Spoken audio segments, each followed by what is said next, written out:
Les jeux de la communication, c'est probablement ce qu'on aurait dû avoir quand j'étais en linguistique à l'Université de Montréal. C'est-à-dire, pour moi, c'est comme une occasion que tous ces jeunes-là qui ne s'inscrivent pas nécessairement dans leur lieu de naissance puissent se mélanger à travers le Québec puis de pouvoir se rencontrer par des événements sportifs, des événements de communication, des événements plus artistiques, des événements de bière également et de party.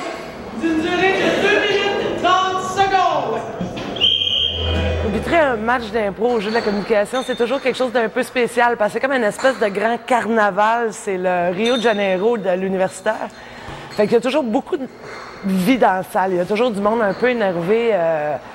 Fait que le show se passe presque autant dans la salle que sur le stage. Ça, c'est particulier aussi. Je pense que les gens aiment l'improvisation, c'est une tradition au Québec. Fait qu'il y a une espèce de côté festif, cabane à sucre, énervé, surtout à ce temps-ci de l'année, on est au mois de mars, là, c'est bien rassembleur. Je suis étonnée de la performance des joueurs parce que c'est pas nécessairement des gens qui ont de l'entraînement. C'est pas nécessairement des gens qui viennent ici pour faire des parties d'improvisation. On le sait que c'est une tradition ici. Mais on ne s'attend jamais à ce que les gens en profitent tant que ça pour dire ce qu'ils ont à dire. Mais avant tout, l'improvisation, même avant la LNI, avant le jeu d'improvisation, comme on le connaît, c'était un instrument de communication. Si on pense, sans vouloir faire du name-dropping, à Augusto Boal qui s'en servait pour faire du théâtre d'intervention, pour que les gens communiquent entre eux. C'était encore un énorme instrument pour faire du corporatif, par exemple, aller dans les compagnies puis encourager les gens à parler. Un employé qui parle comme s'il était le patron, c'est sain pour une compagnie, ça.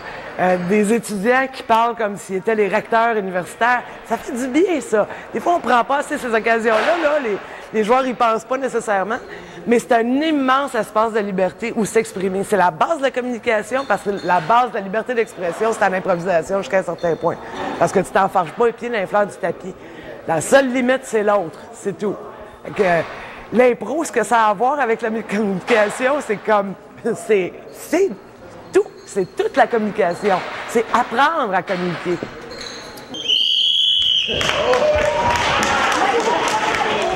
Une expérience assez folle.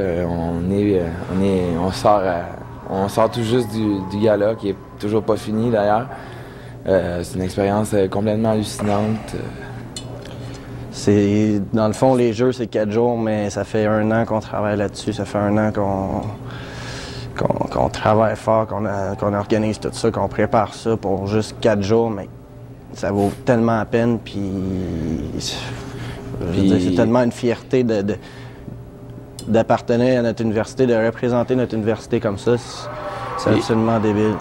La délégation a été formée en temps de grève, puis ça a été long avant qu'on sente le sentiment d'appartenance dans la délégation. Mais un coup qu'on l'a eu, je veux dire, c'était incroyable le support qu'il y a dans cette délégation, puis à quel point on se sentait backé par nos 34 délégués, puis nos 3 has-been qu'on avait, c'était absolument... Formidable, formidable. Ouais. Durant les Jeux, c'est de la folie. C'est une bulle intemporelle durant 4 jours.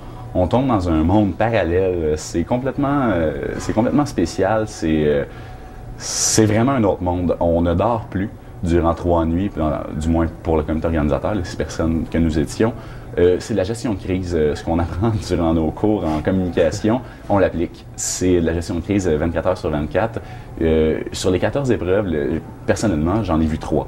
Donc, il y a 11 épreuves que je n'ai pas pu assister parce que je courais ailleurs pour en organiser une autre. Donc, c'est vraiment très intense. C'est le mot « intense » qui reviendrait. Oui. Ça se passe jamais selon les plans des jeux organisés comme ça.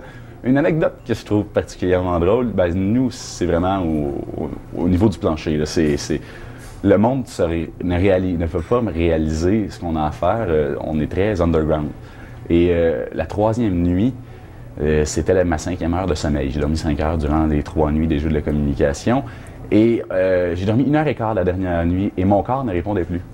Donc, je me suis fait réveiller et je ne pouvais pas me lever. Physiquement, c'est impossible. J'étais absolument incapable. On était 2 dans la même situation, 2 sur 6. Et là, j'ai vraiment mon coprésident qui a dit « Merde, qu'est-ce qu'on fait s'il ne réussissent pas à se lever? » Il tombait 4 pour la dernière journée.